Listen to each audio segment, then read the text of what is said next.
Thanks for the opportunity to be here and talk to you. I have only 5 minutes time, so I try to make it fast. We have the geospatial revolution, so all the tools, the knowledge is there. Everybody can use those and learn about it. That leads that we have more diverse communities.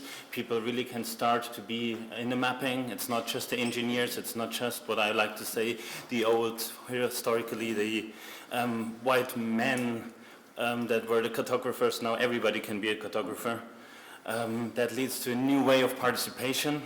A lot of people can be in the boat, and in times where today a lot of people think that technology is more about communication.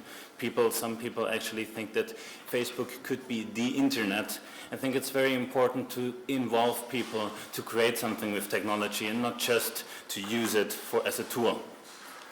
Children are great. I love working with children. Children are actually fun. That's the most distinguishable part, I think. We should all have more fun by doing our stuff. When we look at the developing world, I also think that technology can make an impact. It can leverage changes. It brings innovation actually to the places where there's a lot to do. And children are the one that can bring this change, and they stand for that.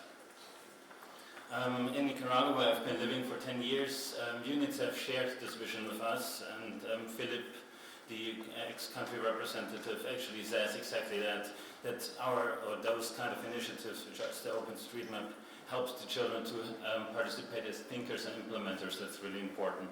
And he says that these experiences can change children's life and maybe even the whole world. So we are in Bluefields, Nicaragua. That's the Caribbean part, sometimes a little bit forgotten part in the country. And we wanted to have children empower themselves and say what's going on. And so we started building first knowledge about maps, and we were playing with them with paper maps as well with smartphones, and just to get a basic idea how maps work and what's the whole thing about it. Then we wanted them to draw maps of their environment for the first time. That was really cool because, as you can see down there, they really have a very creative way in perceiving how a map should look like, and I think it was really interesting looking at that. And they're just amazing because it was so many games, so much fun. Then we merged our knowledge. We made a map together. And based on this map, we asked them to identify places that they really like and places they don't like, or they could be risky for them. By doing this, we got a lot of different ideas and perspectives from children about their environment, and we talked about that, and we identified together the places that could be important in a positive or negative way for their development in their environment.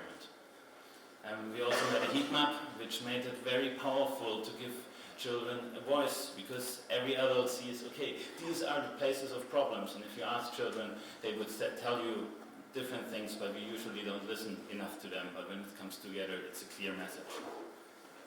A second example I want to give is in Kyrgyzstan, in not Central America, but now Central Asia, where there was a citizen science project from children and teachers. They wanted to monitor water quality and make sure that it works fine. And we did it in a similar approach, a lot of games, ludic approach. The people could learn about maps, and then they started mapping their villages because there were no maps at all of this region. And based on that, they created, especially those four, created a map of their village. There's the obligatory before and after picture. And now they have the data, they have it open, they can use it, paper, digital, and all kinds for their scientific science, citizen science project. So that's good. They can now improve the water quality in their nice villages. And I want to leave the message, please map with the people around you. It's not just to be a leader in the hot, as Heather was saying, it's also about enabling other people to be a leader in any field, and maps really help to do that. So be nerdy with everybody, and you can map with everybody in the whole world. So thanks.